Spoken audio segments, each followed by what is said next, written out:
Welcome, everybody, back to another episode of the TKO podcast. Thank you, thank you, thank you.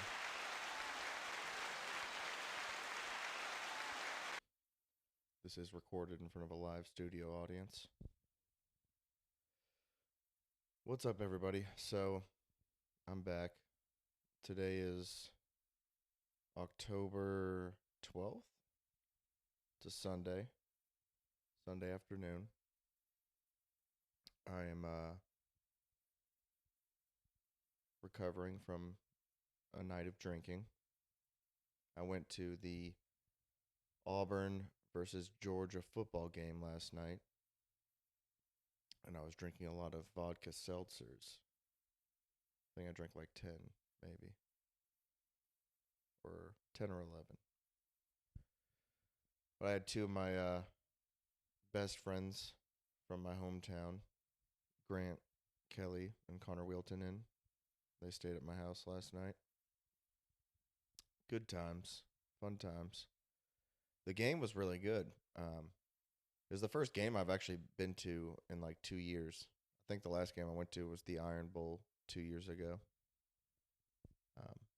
But I went to a tailgate with the homies, my family's tailgate.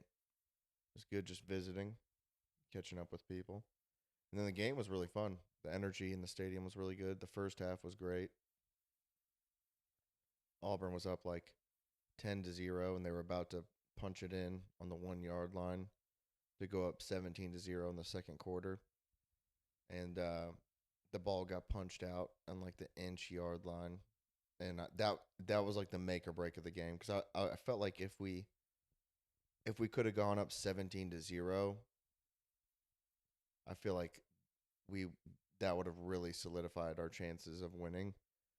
But as soon as we gave that up, they went down, kicked a field goal, and then it was 10-3. So it was back to a one-score game. So like it was a huge swing. Could have been 17-0, and then a minute or two later it was 10-3.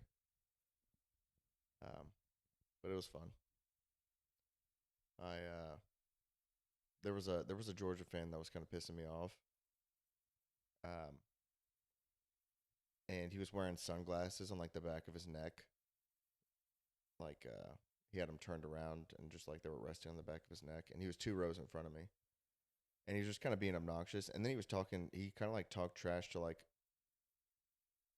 an Auburn fan that was like an 8-year-old kid for a second. He wasn't like talking trash, but he was just saying like, "Oh, that was pass interference on the defense," like kind of rubbing it in.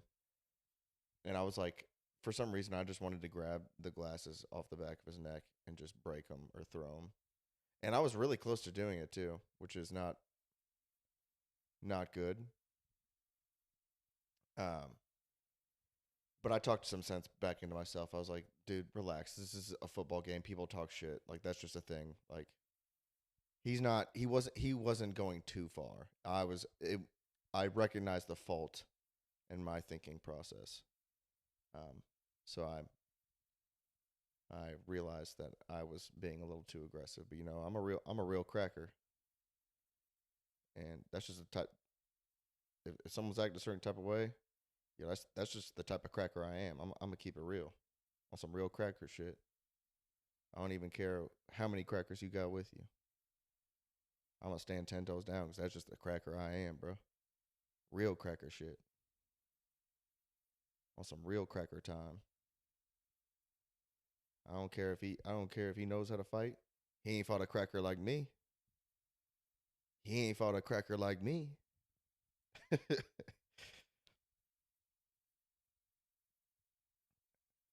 I pulled up. No, I was talking some real cracker shit.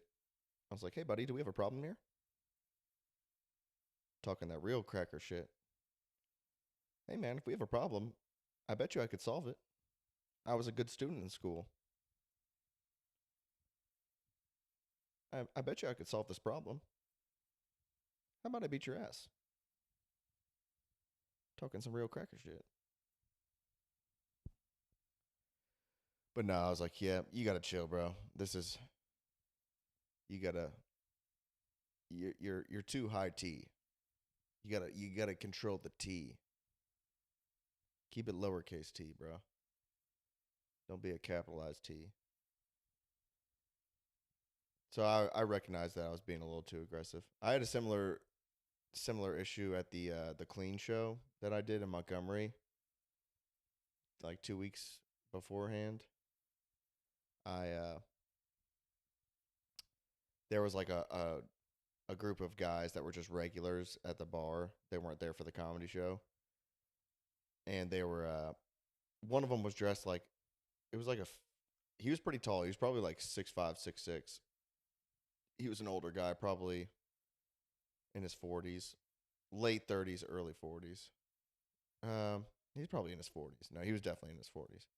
But he was dressed like a fifth grader on picture day. Like he was wearing like fucking black cargo shorts and like a t-shirt and just like fucking tennis shoes. Like who goes to a bar and fucking he looks like he was dressed his fit was certified Target school clothes for a fifth grader. I was like, that's crazy.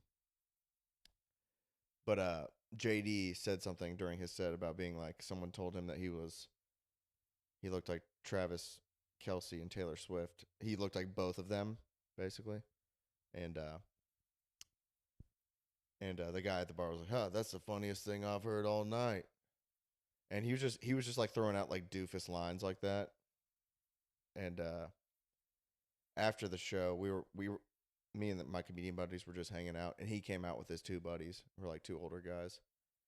And for some reason, I was just like on go. I was like, I wanna hit this guy. I It's not a good thing that I have that, and usually I don't get this way.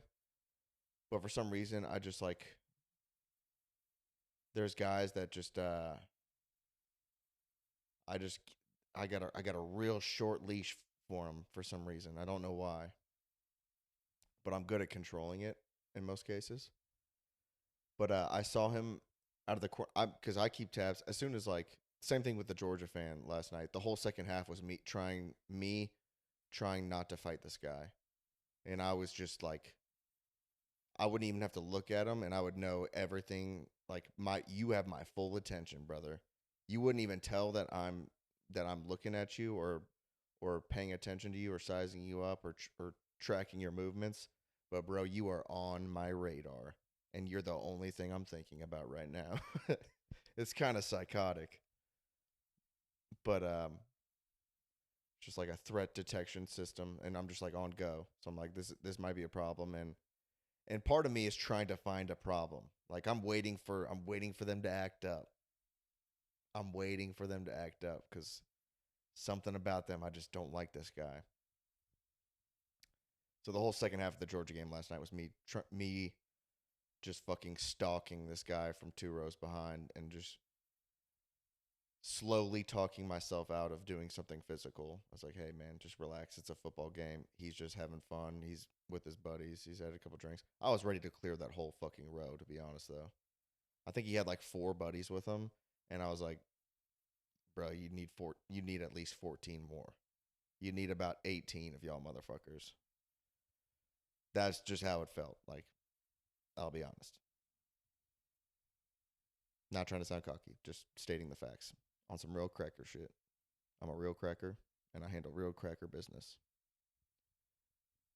But at the clean show, that big guy, he was like 6'6" guy, was out with his friends out in front of the bar. They were talking, and he pulled out a pocket knife and just whipped it out in front of his friends. Like the most douchebag move you could do. Just be like, "Look, I got a fucking knife." Dude, he might have been like, then I started thinking, like, is this guy retarded? Because he's dressed like a fifth grader, like certified Target back to school fit. Fifth grade picture, not even picture day, bro. You can't rock black cargos. That's just a standard Tuesday fifth grader fit. And he's whipping out a pocket knife, like, look how cool this is. It's like, dude, you're like 40 something. What? So I knew he had a weapon on him, but that wasn't deterring me at all. I was just like, okay, that means I just have to like take him out fast. Like I can't just like fuck around and give him like a fair fight. Like I gotta sleep him quick. I'm not giving him a chance to pull out that knife. And I told Travis this because Travis was walking back to his car to go to a party in Birmingham, and Travis walked by him, And for some reason, Travis and Charlie had been saying "Blood Gang" to everybody that walked out of the bar. They just kept on saying "Blood" or like "Blood Gang." I don't know why. Just it was a bit that Charlie was doing. Ask Charlie why. I don't know. Charlie does things that sometimes I don't understand, but he is funny.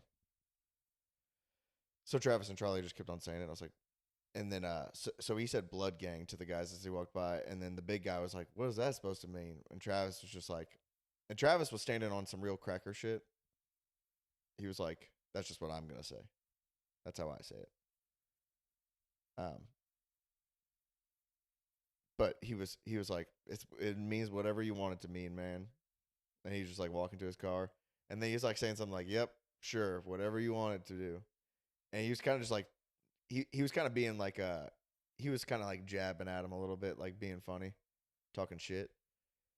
And as he turned to he said something funny, and then he turned to walk to his car, and then the guy threw out the same thing he said earlier at the bar. He goes, "That's the funniest thing I've heard all night." Just that same generic go-to line. And then I was like, all right, maybe he's retarded or something. I don't know. But I was like a hawk monitoring that situation because I was I like I'm saying, threat detection system. Like I'm just a fucking peregrine falcon soaring above this situation at like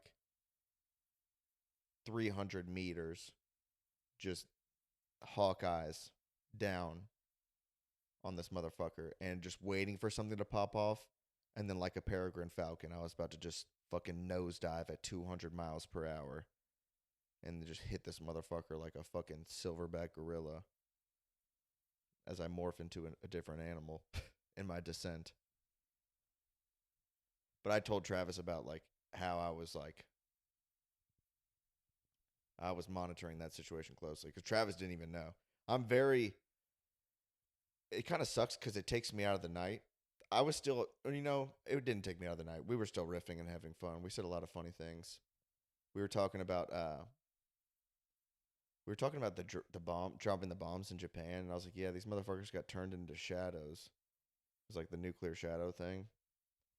And then we were talking about this guy that during World War II, he there was a Japanese soldier that they found in a cave like in the 70s, I think, like 30 years after the war. And he kept on trying to fight people that were telling him that the war was over. And he was so committed to it that they had to go get his general to come back and be like, "Hey man, the war's over. Come out. Like it's over. You don't have to keep fighting." But that's how committed he was to the war. Oh, dude, there's a woodpecker outside. Um, but then I said, I was like, it'd be funny if he's like, "Oh, really? The war's over? Huh? Well, I guess I can go back and visit my family in Hiroshima." He doesn't know about this. He's like, "Well, the general's like, well, I got to tell you something else." Oh, what? My family in Hiroshima's dead? Oh, man. I guess I can go visit my extended family in Nagasaki. About that. They also dropped a bomb on Nagasaki. And then I said, when I said that we were talking about, I think I said that his family got turned into a shadow, like the nuclear shadows from the bomb.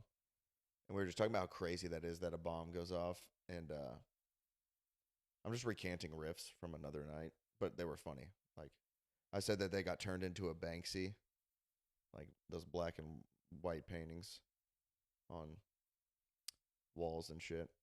It was a good riff. You should have been there, guys.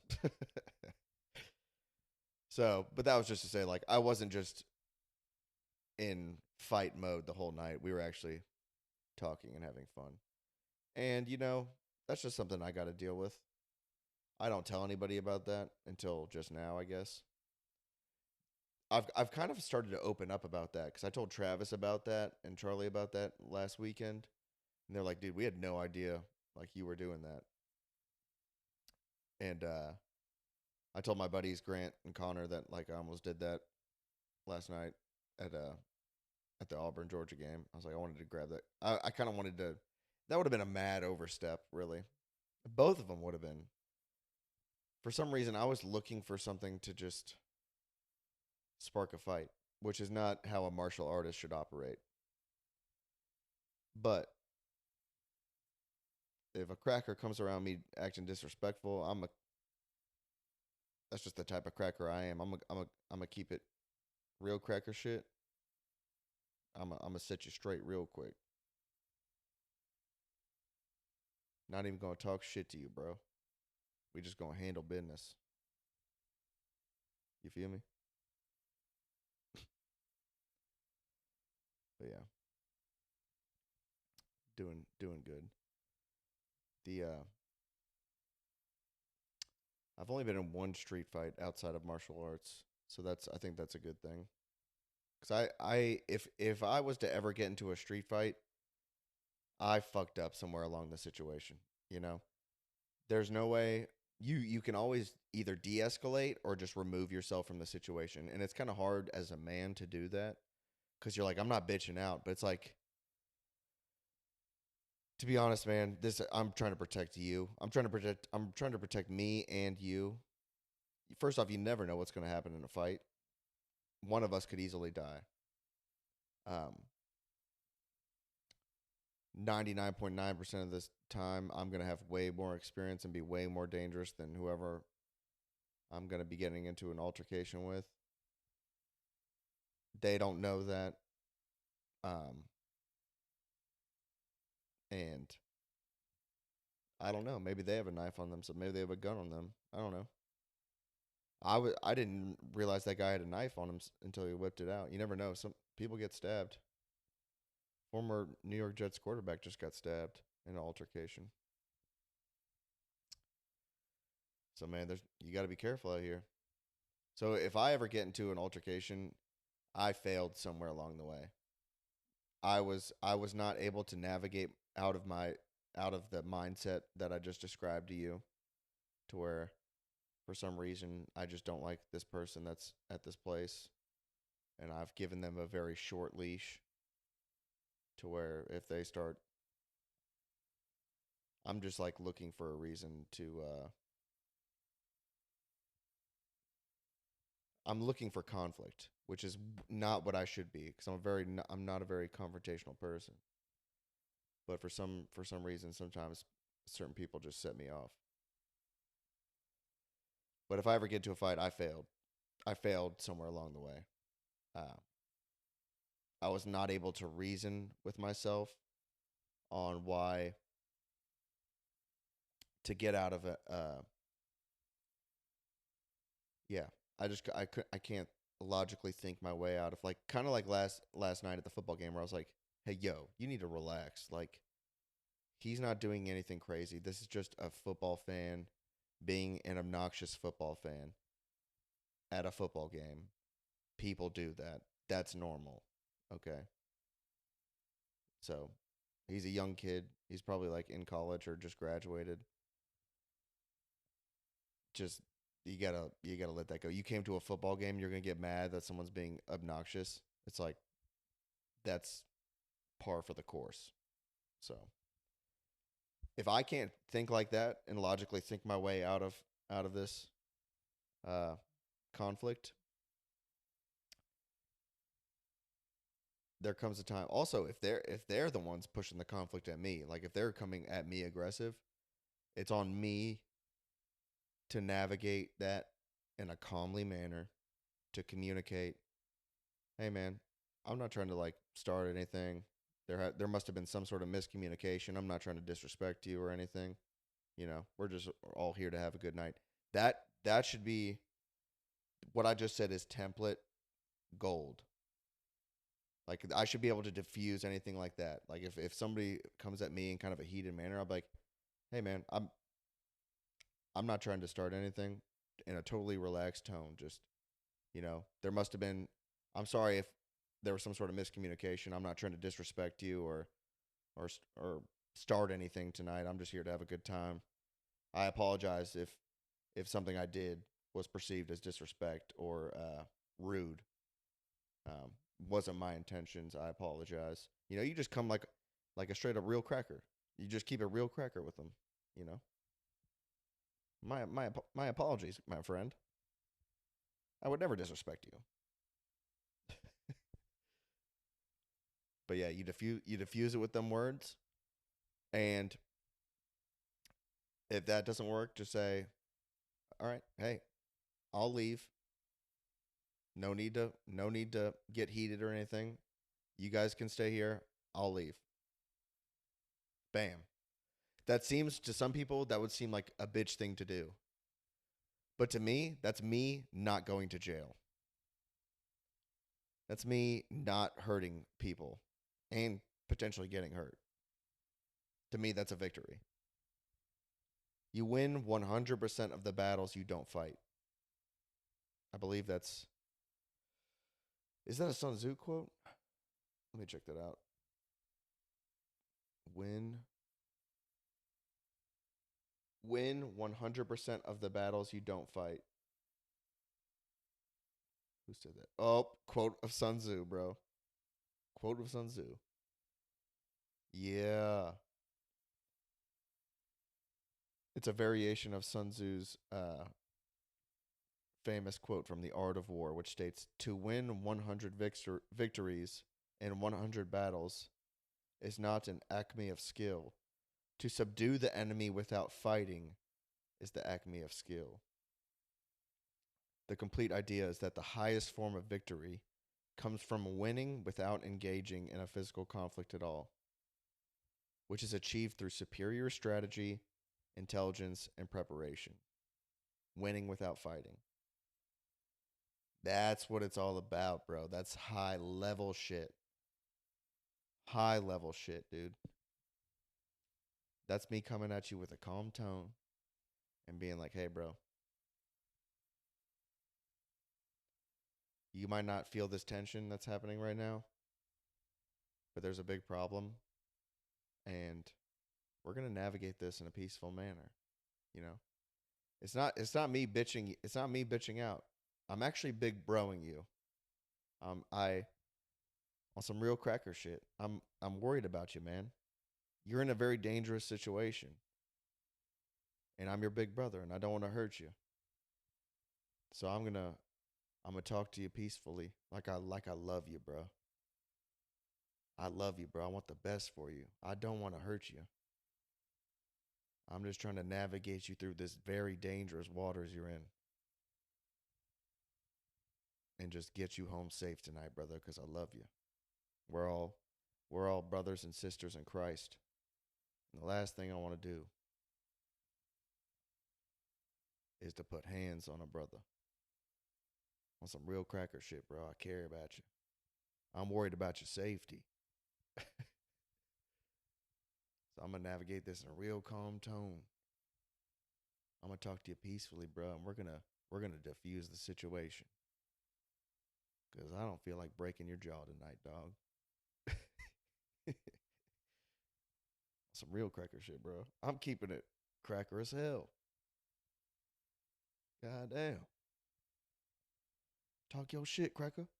Talk your shit, cracker. I'm allowed to say cracker, right?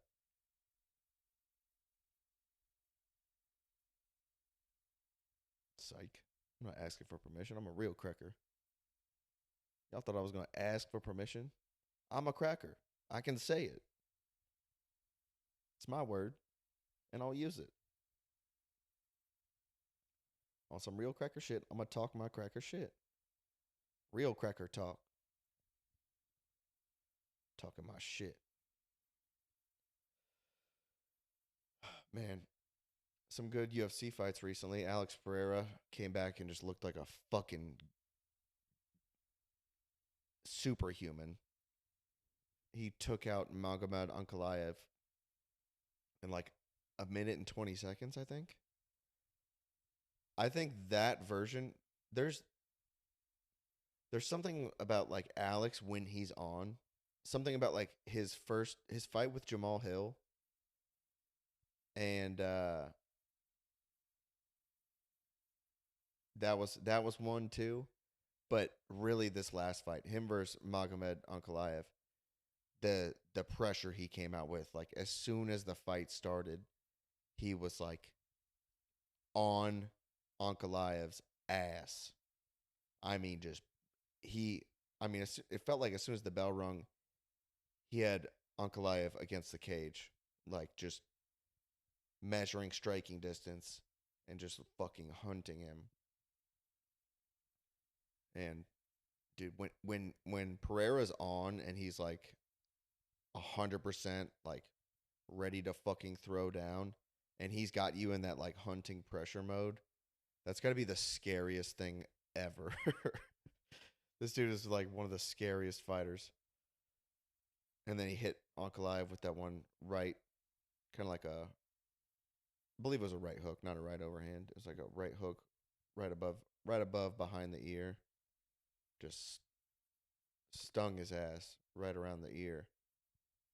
Ankalaev basically fell into a takedown. He was kind of out on his feet a little bit, it looked like, and then Pereira just finished him. The elbows to the head, body, head were nasty. It's a good way to finish it. Somebody said that Ankalaev might have had a hurt rib. I mean, that doesn't. I think DC said this best. He said, "I don't. If Ankalaev was 120%, I don't think he would have beat Alex Pereira that night. That was prime Pereira.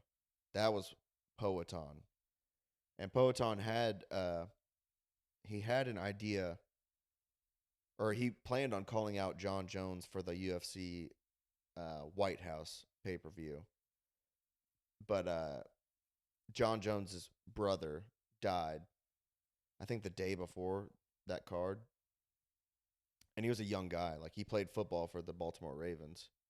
Yeah, I think he was on the Ravens Super Bowl team. Because I remember when I was a young kid, and I was like, "Oh wow, John Jones's brother is on the Ravens. That's so cool." But yeah, Arthur Jones, R.I.P., former Baltimore Raven. John Jones's family is insane.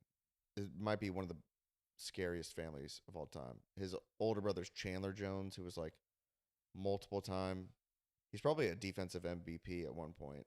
He led the league in sacks multiple years. He was like one of the highest paid defensive players in the NFL. His other brother was also a defensive lineman for the Baltimore Ravens, won a Super Bowl. I don't know if Chandler won a Super Bowl because I think he was on, maybe if he was with the Patriots for a little bit. I can't remember. I know Arthur won a Super Bowl, but I think Chandler might have on a different team. He was with Arizona for a long time, so they weren't that good. And then he kind of moved around. I think he went to Oakland for a little bit. But absolute just animals. And then John Jones, their younger brother, is the best fighter of all time. The best hand-to-hand combat fighter of all time. Period. The GOAT. So their family's disgusting when it comes to athletics and just being physical specimens. So Poatan decided not to call out John Jones. He said like I planned on calling out John Jones for the UFC White House card, but he to pay him. But he was like I planned on doing that, but it's not the time. I want to say, uh, basically saying like prayers for his family in this time and the loss of his brother. And he was like I'd like to ask the crowd to do a moment of silence for his brother Arthur Jones. So the whole stadium did a moment of silence for Arthur Jones. It was a really respectful way. I'd love to see martial artists like that just being just totally respectful. That's what it's all about, man. And I think John tweeted, he was like, "Wow, thank you, Alex." Like you could tell that meant a lot to him. And John and Alex both have tremendous amount of respect for each other. Two of the best fighters of all time. And I think there's a good chance that they're gonna fight at the White House. And brother, I will spend up to like I don't know. I got to think about it, man, cuz I will financially devastate myself potentially to see that fight in person. I did it the first time Alex fought Izzy at Madison Square Garden. Spent like 10 grand on the whole trip. Tickets up And my dad paid for my hotel and flight because he had points. So I literally just threw 10 grand on tickets, drinks, and food. The tickets were mad expensive. I was sitting cage side. But the UFC at the White House, this is a one-time thing, and it's going to be very limited capacity. I think it's going to be only be like, I think it might be a low number, like 1,500 people to 2,000 people, because they can't fit that. The logistics around it is going to be weird, but that means tickets are going to be through the fucking roof. But yeah, man, I don't know if it's John versus Alex. I'll just watch it on TV, man. I'm not gonna. I'm such a fucking loose cannon. I'll be like, I might spend 20 to 30 grand on this, and then I was like, you know what? Or I could watch it for free. I could just buy the pay per view. That's like, or it'll be part of my subscription. So I'll basically watch it for free. Yeah, I think I'll just watch it for free and just be smart financially. Um, I'll spend that money elsewhere. But looking forward to that fight. And just one day at a time, trying to get better, trying to stop drinking as much. I did take a month off, and then I drank last weekend and this weekend. And then I'm probably going to drink next weekend because I'm going to my buddy's wedding. So definitely going to have a couple drinks there. And then the weekend after that, I'm going to Birmingham on Friday. I don't need to drink for that though. So I'll just try to do my set unless it feels like a weird vibe and I want to kill the nerves a little bit. I might have like 2 or 3 drinks. But I'll just cap it at that. And by drinks I mean just like 2 or 3 high noons or something. I don't know, 2 or 3 beers. Nothing crazy. I've got a show in Birmingham on October 25th and another one on Halloween night. Or no, maybe it's November 1st. Hopefully it's November 1st. I feel like Halloween night's not a good idea to do a show. I'm pretty sure it's November 1st. Whatever day is that. I think that's the Saturday. So I'm going up to Birmingham to do comedy at a freaky ass anime convention. Like I don't even know. I talked about Roderick McDaniel before on this pod. I've featured for him a bunch of times. He's a regular at the Comedy Mothership in Austin, Texas. He frequently does showcase sets there, and sometimes he closes the night there, which is referred to as the Kinnison spot, because Sam Kinison would always go late at the Comedy Store. Um, but so he was like, y'all want to? I don't even remember agreeing to this. I think he was just talking to like Jasper and JD about it, and they just. I mean, first off, if he would have asked me, I would have said yeah.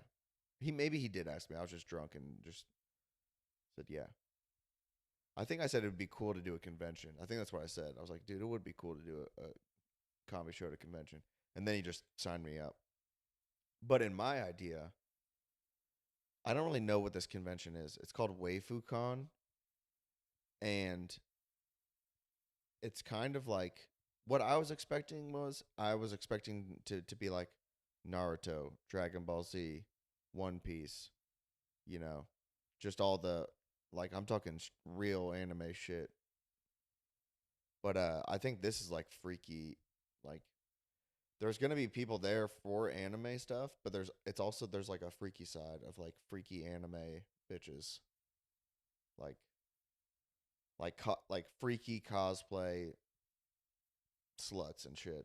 It's kind of I don't know what to expect. It's gonna be weird, but they did it last year, and I guess they enjoyed it. So I don't know. They also said there was gonna be 5,000 people there, and I was like, "You're talking about the convention, right?" And he was like, "No, the comedy show." And I was like, "There's no way there's going to be 5,000 people at this comedy show. If there is, that's insane. That's going to be an insane experience." But I bet it'll probably just be like 50 to 100, maybe a little bit more than 100. Who knows? I have no fucking idea. I barely even know what the convention is. I was expecting Dragon Ball Z Naruto shit. Seems like it's a little more freaky cosplay shit. So, no idea. But we're just figuring it out. I'm always down to do cool shit with comedy and experience crazy things in this world that is stand up comedy. So, it's all just a learning experience and having fun along the way. Just keeping a G as a real cracker on some real cracker shit. Well, that's been the pod. I actually enjoyed this more than I thought I was going to be a little more hungover and depressed. But something about the Sunday afternoon pods is my favorite time to do this because Sundays, that's the Lord. This is the Lord's day. Just a good day of just peace and reflection, just being real intros, introspective, if I can talk. Um, because I think the last one I did was on a Tuesday after work, and just something about just like coming home from the after work stress, being like busy work day. It's not the vibe for me to be podcasting. I think I was a little aggressive last time. Well, I don't know. I was kind of aggressive on this one, talking about like stalking guys and wanting to kill them. But hey, I'm using logic to diffuse the situation and, you know, really look at people as my brothers and sisters in Christ rather than a guy that's pissing me off and I want to punch him in the face. You know. And if you want to punch me in the face, go right ahead. You know what I'll do? I'll just turn the other cheek and you can punch the other one. Hey, I'll leave you on this one. You want to know what Hitler's favorite Yu-Gi-Oh card is? Blue Eyes White Dragon. Cuz it's got blue eyes and it's a white. That's been the pod. Y'all have a good week. Bye.